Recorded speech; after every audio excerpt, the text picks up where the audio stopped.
Chinese officials repeatedly told me, echoing Xi Jinping, that the United States was taking the world back to the law of the jungle. It's less a moral critique than a strategic anxiety. In a globalized world, when the reigning hegemon becomes utterly unpredictable, it's bad for everyone. Chinese officials claim their country does not want to replace the United States. Its business leaders insisted that America remains the more innovative economy. Even though America has soured on China, those leaders continue to admire Silicon Valley, America's great universities, and the scale and sophistication of the US market. And now Zakaria is saying something that's completely detached from reality. He says Chinese business leaders continue to admire Silicon Valley, America's great universities, and the scale and sophistication of the US market. What innovation? OnlyFans? Instagram clones? The metaverse that nobody uses? Silicon Valley is an overhyped bubble economy built on venture capital speculation and zero-profit business models. It's not innovation. It's financial engineering. Most of these companies burn billions of dollars and never turn a profit. That's not sophistication. That's a Ponzi scheme. And as for American universities falling behind, let's look at the most recent data. Based on early 2026 research, Chinese universities have overtaken Harvard in terms of research productivity and output, signaling a major shift in global academic rankings. It's a fundamental reversal of academic dominance. Tsinghua and Peking University aren't just competing at the highest level, they're now leading in research output.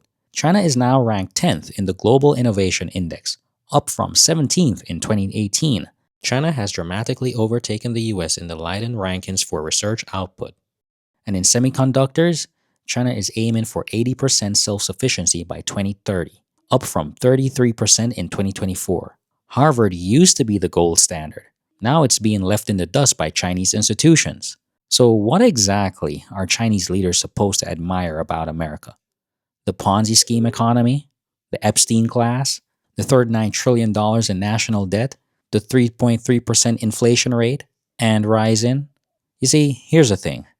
According to the economists, I know, the economists, business and political leaders no longer worry about Western tech landing in Chinese hands.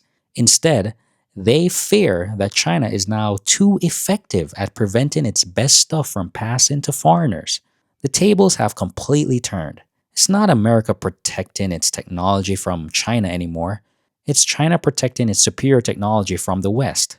Foreign car makers are even turning to Chinese technology to remain relevant. Mercedes, BMW, Tesla, they all need Chinese batteries, Chinese EV technology, Chinese manufacturing expertise.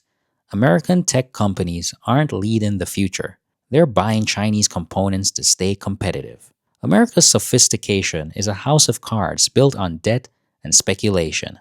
China's economy is built on manufacturing dominance and technological advancement. There's no comparison. China's strategy is to use this crisis to build its economic strength and global influence.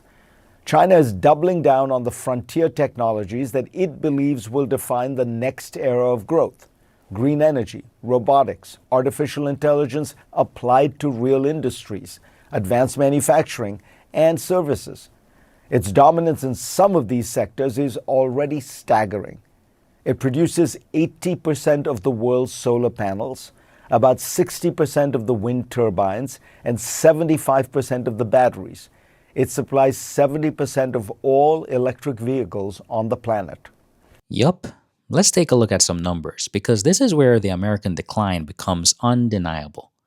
China produces 80% of the world's solar panels, 80%, about 60% of wind turbines, and 75% of the world's batteries. They supply 70% of all electric vehicles on the planet. This is technological dominance. These are the technologies that will define the next 30 years of global power, and China controls them. Meanwhile, what is America doing? Imposing tariffs, threatening sanctions, trying to decouple from China. You know what that accomplishes? It makes America less competitive, not more. It drives up costs for American consumers and American manufacturers.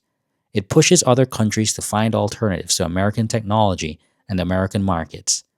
The Trump administration thinks it's containing China. What it's actually doing is accelerating China's dominance. Every tariff, every sanction, every threat pushes countries closer to Chinese alternatives. And those alternatives are getting better every year. China has used the last three economic shocks to further its dominance. During the pandemic, Chinese firms surged to supply much of the world with medical equipment. As the artificial intelligence boom swelled, China became central to its physical build-out. The metals, electrical equipment, batteries, cooling systems, and industrial components needed for data centers. Now the Iran war has produced a global scramble for new energy. Here again, China is the indispensable power. It dominates the green technologies, solar, wind, batteries, electric vehicles that countries will need to reduce dependence on imported oil and gas. While America is busy dropping bombs and destabilizing the Middle East, countries around the world are asking, how do we reduce our dependence on oil and gas? And the answer is green energy. Solar panels, wind turbines, batteries, electric vehicles, all of which China dominates. So the Trump administration's war in Iran is literally forcing the world to buy more Chinese technology. It's a perfect example of how American recklessness creates Chinese opportunity. Zakaria says it perfectly. America brings volatility, while China brings equipment, credit, and continuity. That's the entire game right there. The Trump administration is a chaos agent. China is a stable partner. And the world is choosing stability.